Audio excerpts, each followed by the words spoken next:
Selamat sore, Assalamualaikum warahmatullahi wabarakatuh. Selamat bertemu kembali pada kuliah hari ini yang sedianya dilakukan secara tatap muka, tapi mohon maaf sehubungan saya ada keperluan keluarga di luar kota, maka hari ini dilakukan kuliah secara daring. Untuk itu mohon maaf, dan ini adalah pertemuan untuk membahas materi proyeksi laporan keuangan. Sebagaimana kita mafhum bahwa perusahaan ini terdiri dari 3 jenis, yaitu jenis perusahaan dagang, jenis perusahaan jasa, dan jenis perusahaan manufaktur atau industri. Manfaat dari laporan keuangan ini khususnya bagi para pihak atau pihak internal maupun eksternal perusahaan. Yang pertama adalah untuk menghitung atau melakukan evaluasi terhadap kinerja perusahaan. Yang kedua sebagai evaluasi bisnis. Yang ketiga sebagai dasar pertimbangan dalam pengambilan penyusunan rencana kegiatan perusahaan. Dan yang keempat adalah dasar pertimbangan pemberian kredit. Sehingga handal dan tepat sasaran, atau di sini adalah good corporate governance. Yang selanjutnya komponen dari laporan keuangan adalah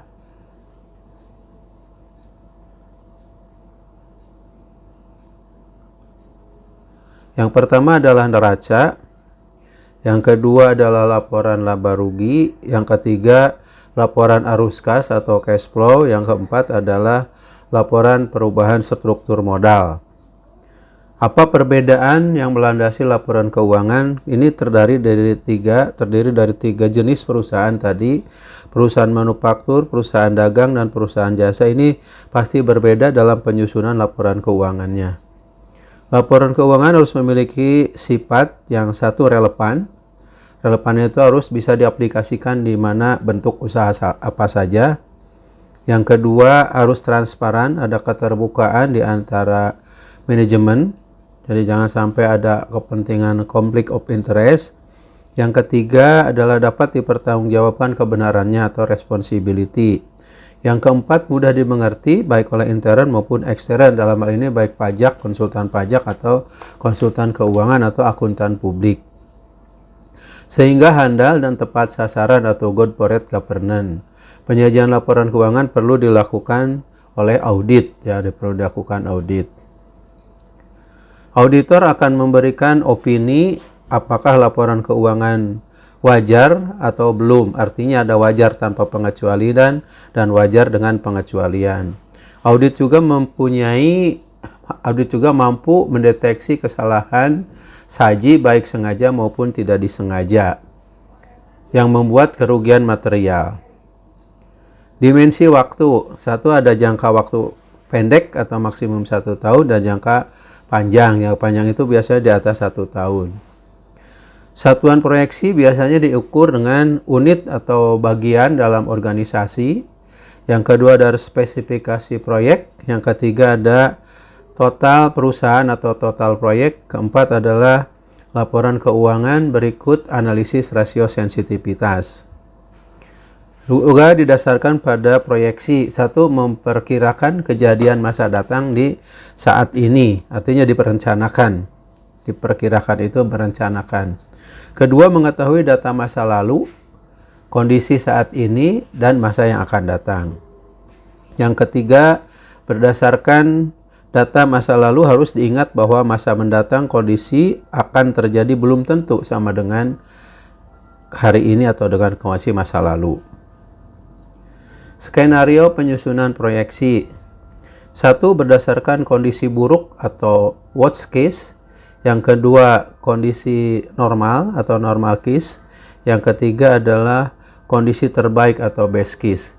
Ini masing-masing kondisi dibuat kriteria yang dapat diamati dan terukur.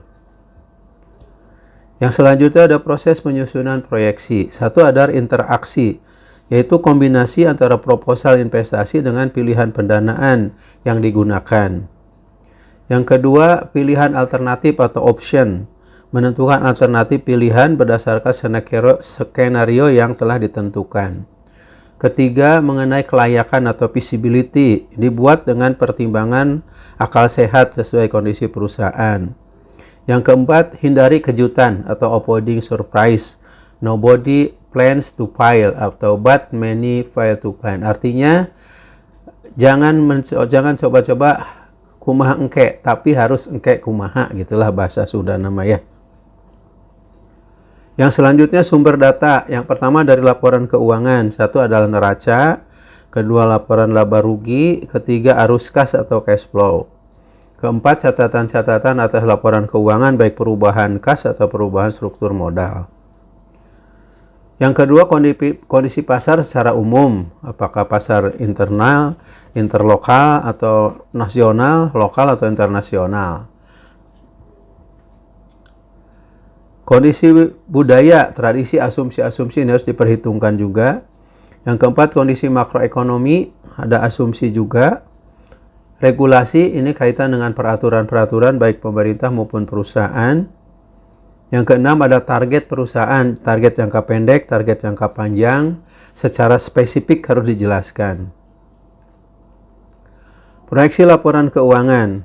Yang pertama ada proyeksi penjualan, di mana penjualan ini merupakan titik awal aktivitas perusahaan dipengaruhi oleh satu, adanya ketidakpastian ekonomi. Kita yakin, kita paham bahwa kondisi ekonomi ini pada saat ini apalagi dengan kondisi pandemi sangat tidak menentu. Dan mungkin di tahun-tahun ke depan ada politik, gonjang-ganjing pemilu dan lain sebagainya.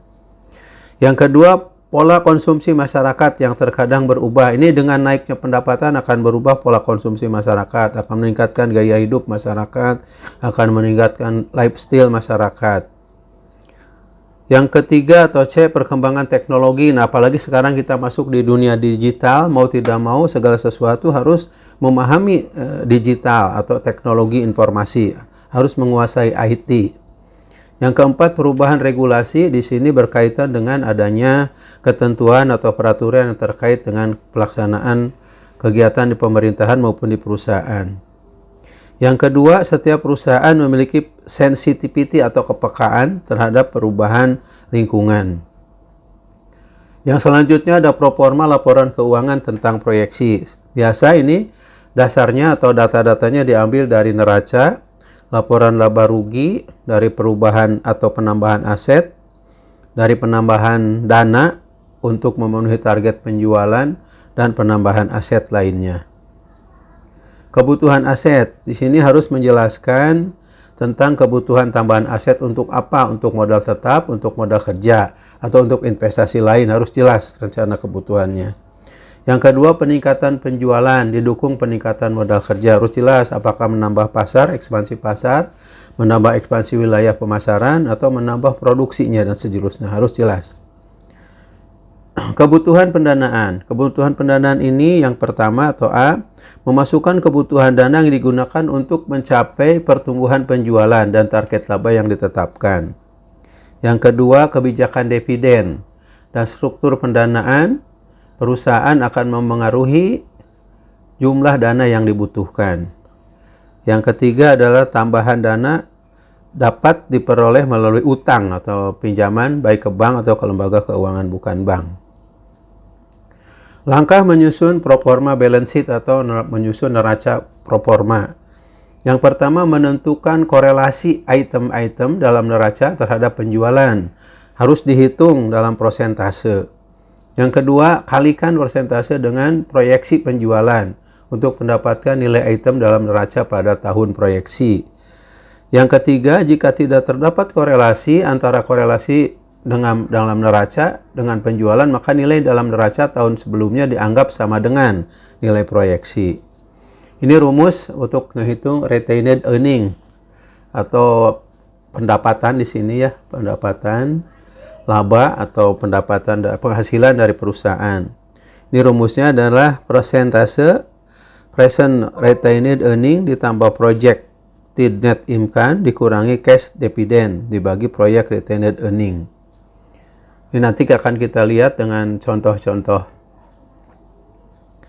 Yang keempat adalah tambahan aset untuk mendukung proyeksi penjualan.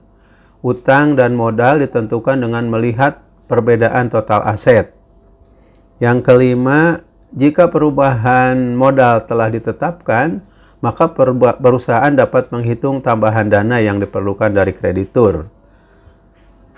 Keenam, menghitung external fund needs. Nah, ini yang akan kita hitung nanti, bagaimana menghitung external fund needs-nya, kebutuhan pendanaan dari luar atau kebutuhan dana dari eksternal ya kita akan hitung. Ini untuk menghitungnya kita ada contoh kasus di sini. Kasusnya adalah PT Rosana Majalengka berencana membeli mesin baru, diproyeksikan meningkatkan jumlah penjualan dari 20.000 US dollar menjadi 22.000 US dollar, atau ada kenaikan sebesar 10%. Perusahaan menetapkan asumsi bahwa aset dan utang akan berubah sejalan dengan pertumbuhan penjualan. Artinya sejalan ya. Profit margin naik sebesar 10%. Dividen payout ratio, artinya dividen yang bisa dibayarkan kepada para pemegang saham sebesar 50%. Bagaimana proyeksi neraca perusahaan? Kita akan lihat neraca awalnya dan neraca proformanya. Ini neraca awal dari current balance sheet atau neraca yang sudah ada. Current asetnya 6 juta, peak asetnya 24, grand totalnya atau total asetnya 30. Short term debt atau hutang jangka pendeknya 10, long term debt atau hutang jangka panjangnya 6, jadi total utangnya adalah 16. Common stock atau sahamnya 4.000, retaining earnings atau laba yang ditahannya 10.000, totalnya 14. Jadi total pasipa atau kewajiban adalah 16 ditambah 14, total 30. Bagaimana dengan proforma balance sheet-nya atau dengan kenaikan 10%? Jadi current asset dari 6.000 menjadi 6.600. Berapa persen? Berarti 30%, yaitu 6.600 dibagi 2.200 dibagi 22.000 kali 100%. Berikutnya sama juga untuk peak asset pun 26 itu adalah 26.400 itu adalah 120% karena kenaikannya 20 ya, 120%. Ini adalah 26.400 karena naiknya 10% rata-rata. Berarti dari 24 tambah 2.400 sama dengan 26.400. Inilah contoh-contohnya, memang sangat gampang ini ngitungnya. Cuma nanti dalam penyajian saudara harus benar-benar perhatikan bagaimana cara menghitungnya. Karena ada yang tidak naik, seperti di sini common stock atau saham ini kan tidak akan naik karena dianggap konstan. Artinya tetap tidak ada perubahan. Kecuali yang lain, laba juga naik 10%. Long term juga naik 10%, short term juga naik 10%, hanya common stock yang tidak naik. Artinya common stock ini tidak menjual saham, tidak menambah penjualan saham. Nah, rumus untuk menghitung external fund needs-nya adalah aset dibagi sell kali delta sales, dikurangi debt itu pinjaman dibagi sell kali delta sales. Ya, di sini A-nya itu delta sell. Dikurangi P kali project sale kali 1 dikurangi D. Ada penjelasan di bawah. Nah, penentu pertumbuhan. Apa saja yang menentukan pertumbuhan dalam kegiatan perencanaan perusahaan? Yang pertama adalah pertumbuhan merupakan bagian penting dalam membuat proyeksi. Yang kedua, tambahan aset akan dievaluasi dengan model capital budgeting, baik NPV, payback period, maupun internal rate of return. Jadi saudara juga harus ingat yang kemarin diajarkan, bagaimana capital budgeting, penganggaran modalnya. Yang ketiga adalah pertumbuhan harus dianggap sebagai tujuan mencapai nilai perusahaan yang tinggi, atau di sini meningkatkan benefit ya. Benefit bukan hanya laba tapi manfaat. Yang keempat adalah jika perusahaan menerima proyek dengan NPV negatif, tingkat pertumbuhan dapat tercapai, tetapi pemegang saham justru akan mengalami penurunan nilai kekayaan. Artinya seperti kemarin bahwa kalau NPV-nya negatif kan proyek tidak dilanjutkan. Ini pun sama. Jadi bagi para pemegang saham kalau melihat kondisi perusahaan NPV-nya negatif tidak akan tertarik untuk membeli saham. Yang selanjutnya adalah terdapat hubungan antara kemampuan perusahaan untuk berkembang dan kebijakan pendanaan jika perusahaan tidak menambah saham atau pendanaan jangka panjang. Ini rumusnya, rumus sustainable growth rate dalam penjualan, artinya kelanjutan ya, perkembangan kelanjutan untuk meningkatkan bagaimana perusahaan meningkatkan penjualan. Di sini rumusnya ada, berikut penjelasannya. T di sini ada rasio of total asset, jadi rasio dari total aset terhadap penjualan. Artinya ROA di sini ya, yang diukur ROA di sini. Net profit margin, nah on sale artinya net profit margin. Yang ke D-nya adalah dividen payout, adalah dividen yang dibayarkan. Dividen yang dibayarkan tadi sebesar 50% ya. Yang selanjutnya penggunaan sustainable growth rate ya, sustainable growth rate artinya kelanjutan daripada perkembangan pendanaan di sini. Satu, kreditur atau bank atau pemberi kredit dapat membandingkan tingkat pertumbuhan aktual dengan sustainable growth rate. Jadi pertumbuhan harus dibandingkan antara pertumbuhan aktual dengan pertumbuhan kelanjutan, artinya perencanaannya harus dibuat perencanaan. Yang kedua, jika aktual growth rate lebih tinggi dibanding sustainable growth rate, perusahaan menanggung risiko tidak memiliki dana, sehingga kreditur akan menetapkan uang muka perjanjian kredit yang lebih ketat. Artinya kepercayaan para kreditur akan lebih kecil jika perusahaan memiliki aktual grade lebih tinggi ya.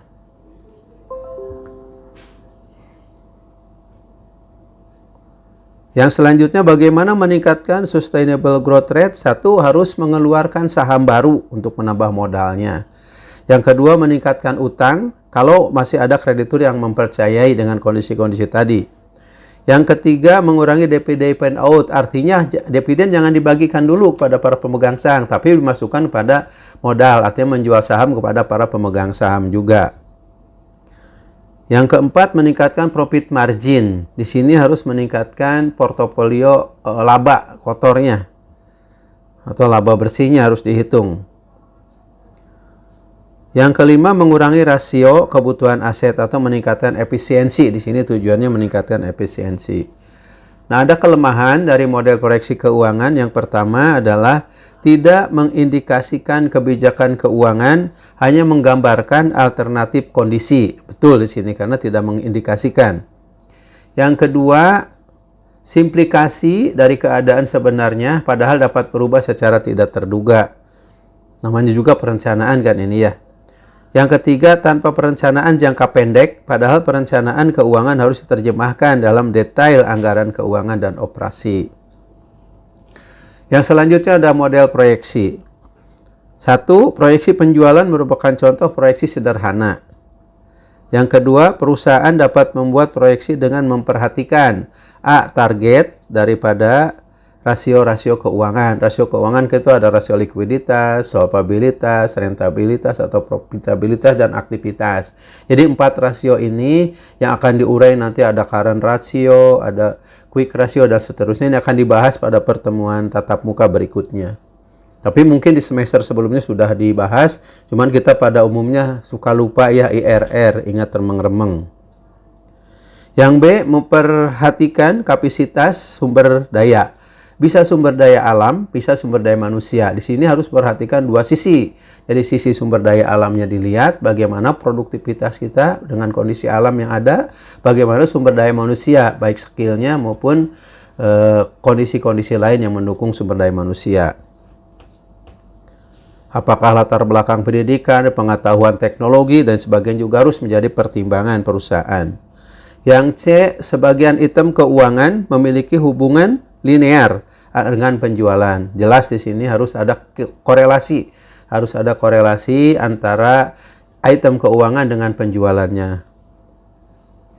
Yang ketiga, target pertumbuhan dan efisiensi diinginkan manajemen. Artinya manajemen pasti menghendaki adanya efisiensi. Tujuannya untuk apa? Untuk meningkatkan profit. Karena perusahaan itu pada umumnya ada profit oriented. Tidak ada yang berorientasi pada sosial. Jadi kalau mau ke sosial harus bekerja di bidang sosial, bukan di bidang bisnis. Kalau bisnis itu pasti orientasinya pada profit. Yang kelima adalah asumsi yang dibuat harus cukup realistis. Realistis ya, harus masuk akal, harus rasional, dan seterusnya. Nah, ada kesimpulan di sini. Yang pertama adalah perencanaan keuangan mengharuskan perusahaan menyusun proyeksi. Artinya setiap kegiatan perusahaan harus diawali dengan perencanaan. Perencanaan ini akan dijabarkan melalui proyeksi-proyeksi. Yang kedua, penyusunan proyeksi meliputi A. Mengembangkan model keuangan perusahaan. Tadi kan ada perusahaan itu ada perusahaan perdagangan, perusahaan jasa, dan manufaktur, pasti beda. Jenis-jenisnya pasti beda. Laporan keuangannya pasti beda, proses membuat laporannya pasti beda. Yang kedua, menjelaskan skenario yang berbeda di masa mendatang dari kondisi terburuk sampai kondisi terbaik. Di sini harus diinformasikan bagaimana kondisi terburuknya, bagaimana kondisi terbaiknya. Yang C, menggunakan model untuk mengkonstruksikan performasi laporan keuangan. Tadi ya, contoh laporan performanya sudah ada. Bagaimana dengan kenaikan sekian persen, dengan penurunan sekian persen, apa manfaat, apa kekurangan dan kelebihannya. Harus dijelaskan. D, menjalankan model dengan skenario berbeda atau analisis sensitivity. Di sini harus membuat analisis sensitivitas atau kepekaan analisis. Bagaimana dengan perubahan kondisi ekonomi, bagaimana perubahan sosial, bagaimana dengan adanya pandemi dan sebagainya. Di sini harus jelas. Model-model skenario ini, cara-cara ini harus disampaikan. Sistem-sistem ini harus disampaikan. Yang E, mengevaluasi implikasi dari perencanaan strategis. Ya, perencanaan strategis ini sudah mafhum kita bahwa yang namanya perencanaan strategis itu adalah perencanaan jangka panjang, pasti di atas 1 tahun. Perencanaannya harus didukung oleh data historis dan kondisinya. Artinya data historis itu data masa lalu. Masa lalu baik jelek maupun buruk harus dijadikan sebagai tahun dasar untuk membuat keputusan atau membuat kesimpulan untuk tahun-tahun berikutnya. Kalau yang buruk bisa tinggalkan, yang baik kita ambil. Yang buruk bisa dipakai jadikan pedoman atau dipakai sebagai landasan untuk tidak mengulangi lagi, ya. Ambil yang baiknya. Kondisi yang dihadapi, apakah kapasitas produksi atau kemampuan karyawan, ini juga harus diuraikan. Yang ketiga, asumsi-asumsi mengenai kondisi yang akan terjadi. Artinya diprediksi, ya. Dibuat prediksi bagaimana kalau kondisi ekonomi begini, bagaimana kalau ada politik, perubahan kepemimpinan apa di daerah atau di pusat, atau ada peraturan-peraturan terkait dengan perusahaan, harus juga disampaikan asumsinya.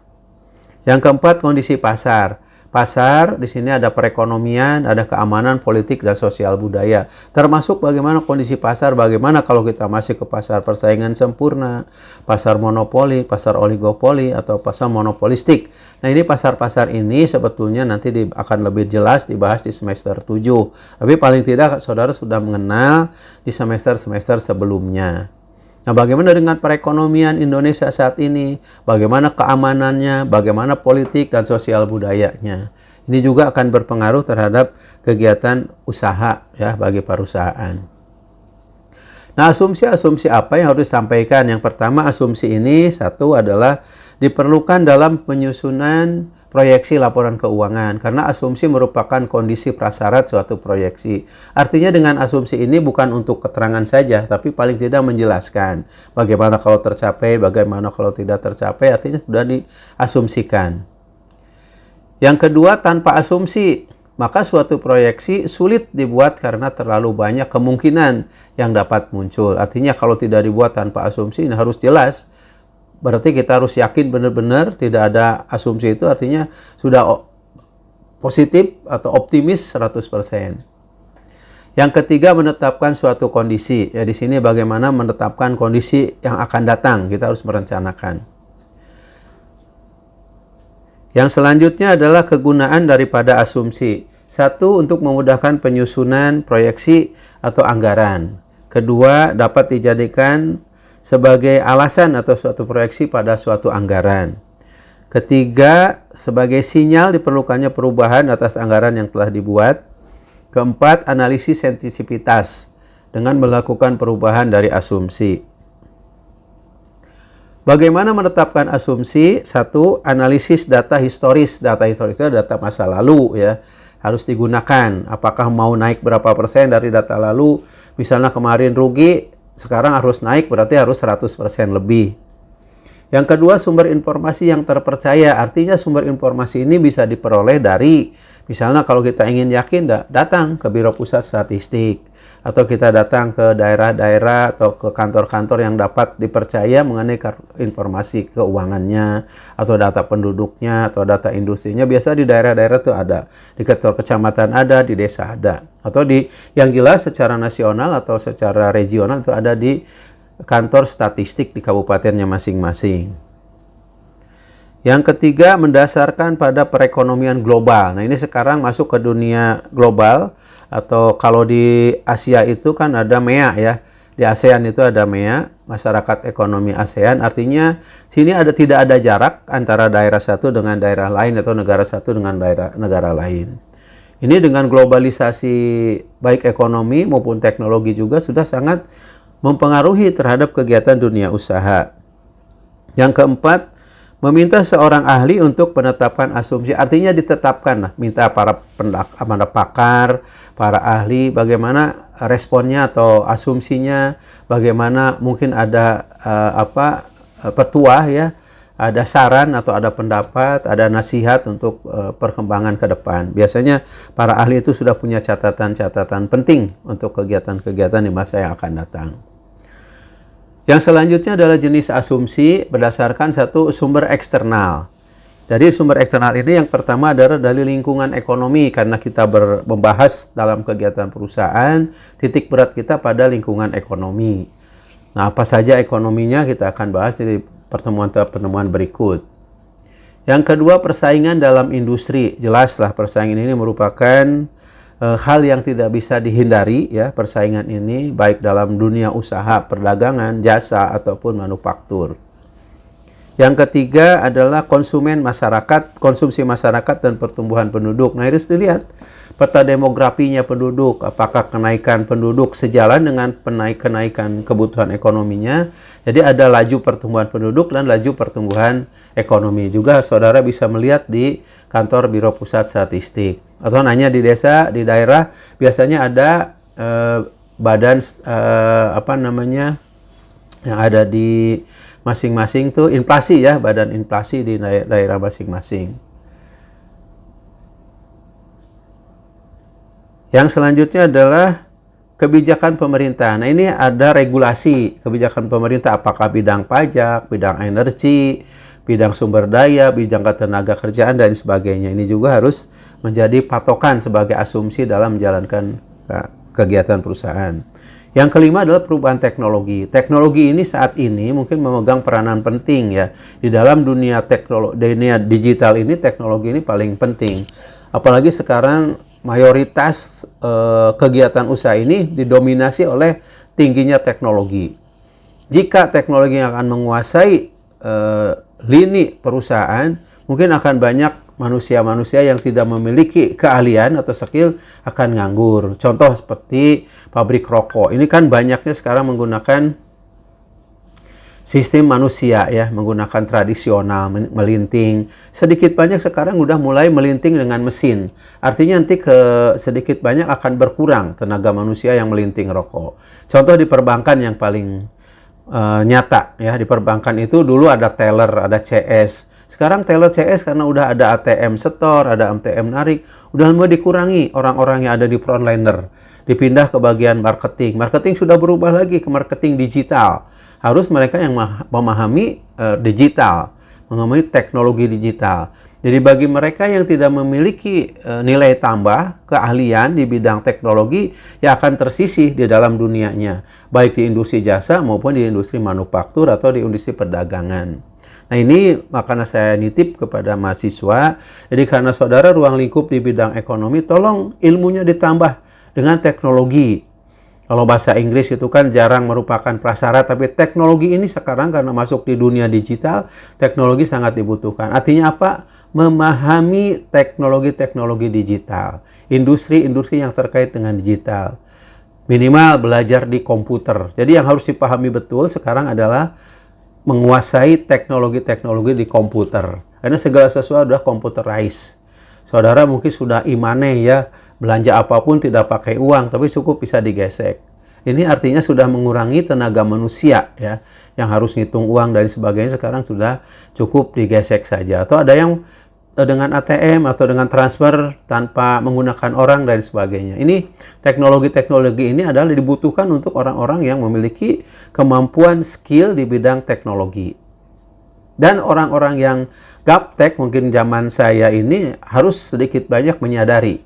Karena mungkin akan dikuasai oleh eranya industri-industri teknologi ini dikuasai oleh manusia-manusia atau orang-orang yang memiliki kemampuan skill di bidang teknologi digital. Karena digital sekarang saat ini luar biasa. Tidak akan terkalahkan dengan yang tradisional. Yang selanjutnya bagaimana hubungan antara variabel keuangan berdasarkan data historis. Satu berdasarkan rasio keuangan. Yang kedua adalah analisa vertikal dan horizontal. Artinya ke samping dan ke bawah ya, horizontal dan regional. Vertikal dan horizontal. Asumsi pada target. Asumsi pada target di sini yang paling utama adalah target pertumbuhan dan target efisiensi. Asumsi ekonomi, satu, secara eksplisit harus menyatukan lingkungan ekonomi yang diharapkan akan terjadi. Apa saja di sini yang akan terjadi? Satu, tingkat suku bunga. Atau di dalam risiko pasar ini disebut dengan currency ya. Bisa nilai tukar uang terhadap mata uang asing, mata uang kita terhadap mata uang asing, atau tingkat suku bunga untuk pinjaman dan simpanan. Ini juga harus menjadi dasar ya dalam menentukan asumsi. Yang kedua, tingkat harga minyak bumi, atau ini ada OPEC ya yang menentukan tingkat harga minyak bumi. Biasanya kita mengikuti pada pertumbuhan industri minyak yang ada di dunia. Yang ketiga adalah pertumbuhan ekonomi. Nah, pertumbuhan ekonomi ini juga harus dibarengi dengan laju pertumbuhan penduduknya. Apakah gross nasional produknya kita naik atau turun? Kalau saudara memahami neraca pembayaran kita dengan asing itu masih minus ya, masih defisit. Baik neraca perdagangan maupun neraca pembayaran. Yang kedua adalah kondisi ekonomi dipengaruhi politik. Pemilihan umum, pemilu berpotensi terhadap perubahan regulasi. Karena penggantian kepala negara atau kepala daerah sensitif terhadap satu perubahan ekonomi. Pastilah di daerah atau di pusat juga akan berpengaruh. Yang kedua berpengaruh terhadap politik terhadap perusahaan. Perusahaan karena regulasi pasti ada pengaruhnya.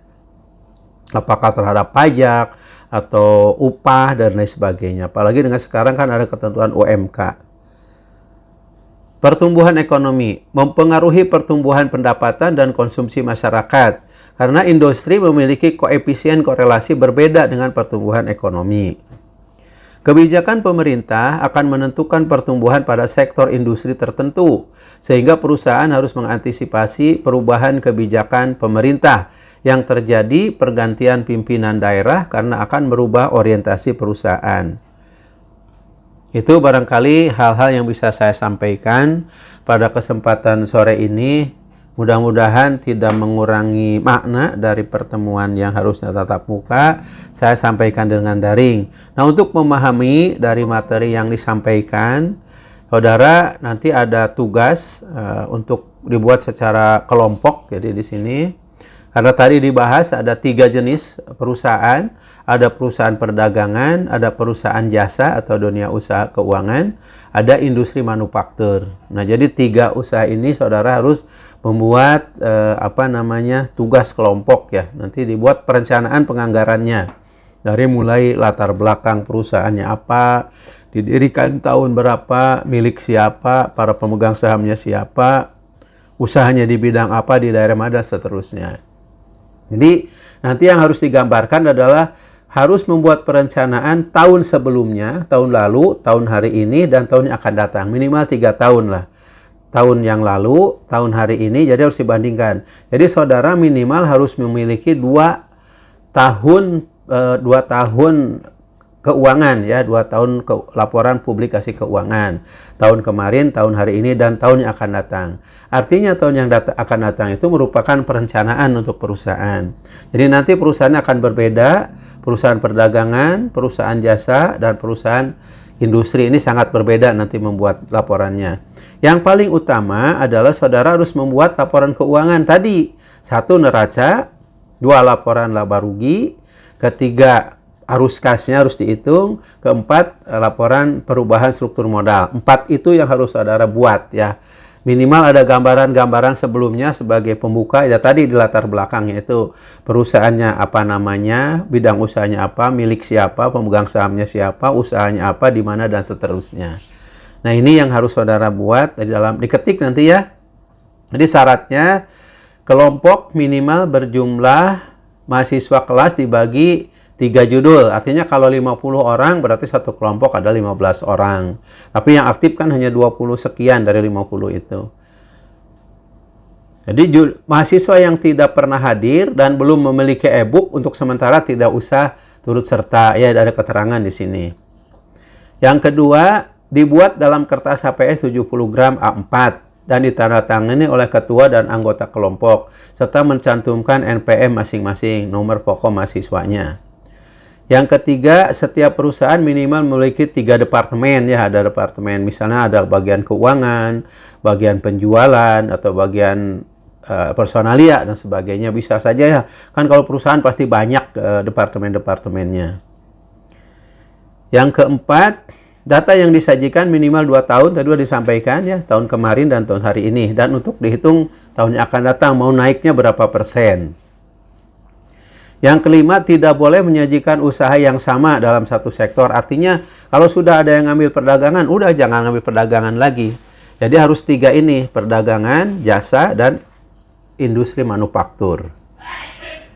Rujukannya silahkan menggunakan materi kuliah yang telah dipelajari ya. Pembuatan kuis juga disesuaikan dengan sektor usaha yang tersedia. Dikumpulkan pada pertemuan ke-13 setelah, bukan setelah UAS UTS ya, di sini setelah UTS berarti. Atau disimpan pada loker dosen, dikirim ke alamat, silahkan. Nah inilah mungkin yang bisa saya sampaikan pada kesempatan sore ini. Jadi silahkan saudara berembuk.